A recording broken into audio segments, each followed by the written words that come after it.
কাজটি সঠিকভাবে করতে পারবো কি না এই ভেবে নার্ভাস থাকি।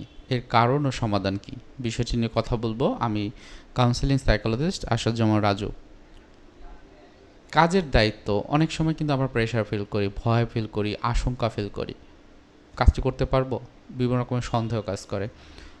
এই অনুভূতিগুলো আমাদেরকে কিন্তু কাজ করা থেকে হয় বিরত রাখে, অথবা কাজের প্রেশার ফিল করার জন্য একটা যে মাধ্যম হিসেবে কাজ করে।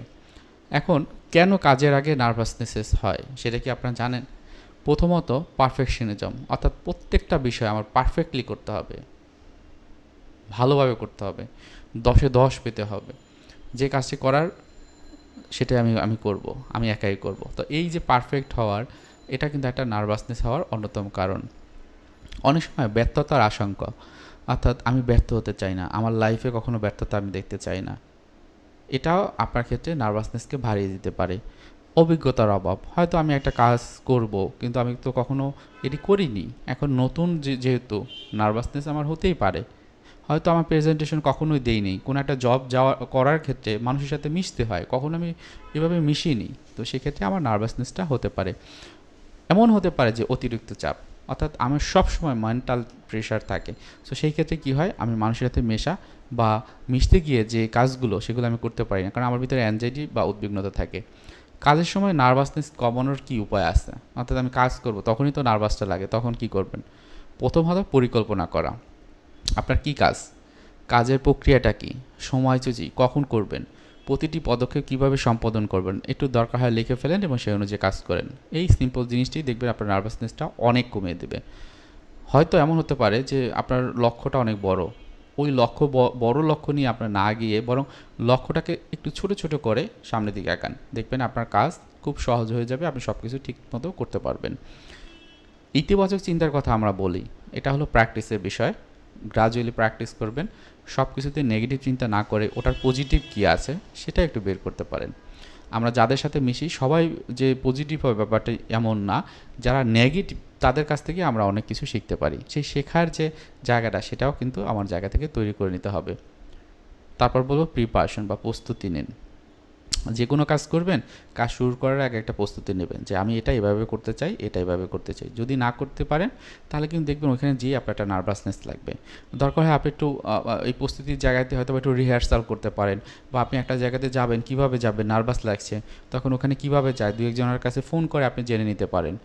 মেডিটেশন বা শ্বাস প্রশ্বাসের ব্যায়ামের কথা আমরা বলি, সেটিও আপনি প্র্যাকটিস করবেন। মেডিটেশনের ক্ষেত্রে আমরা বলি যে বিইং প্রেজেন্ট, মানে বর্তমান থাকার প্র্যাকটিসটা। তারপর হলো মেডিটেশনের ধরনটা আপনার ইয়োগা করতে পারেন, যেটা বাসাতে করা সম্ভব। এছাড়া আপনার শ্বাস প্রশ্বাসের ব্যায়াম ক্ষেত্রে 4-7-8 নিয়মটা করবেন। নিজেকে সময় দেওয়ার কথা বলা হয়েছে, যেটাকে সেলফ কেয়ার বলা হয়। হয়তো আপনি গার্ডেনিং পছন্দ করেন, গান গাইতে পছন্দ করেন, গান শুনতে পছন্দ করেন, হয়তো মুভি দেখতে পছন্দ করেন, একটু ওই জায়গাটাতে তৈরি করা। হয়তো আজকে একটু ঘুরতে গেলেন, একটা ভালো একটা চা খেলেন একটা ভালো একটা দোকানে বসে, এই সময়টা দিতে পারেন। মনে রাখবেন, টিভি দেখতে আপনার ভাল লাগে, মুভি দেখতে ভাল লাগে, তাই বলে কিন্তু আপনি আবার 10 ঘন্টা 12 ঘন্টা মুভি দেখবেন না। তাহলে এটা কিন্তু আপনার ব্রেনে একটা এফেক্ট ফেলবে, যেটা নার্ভাসনেস তৈরি হবে। এখন কথা হয় নাকি বিশেষজ্ঞের পরামর্শের প্রয়োজন হতে পারে কি না?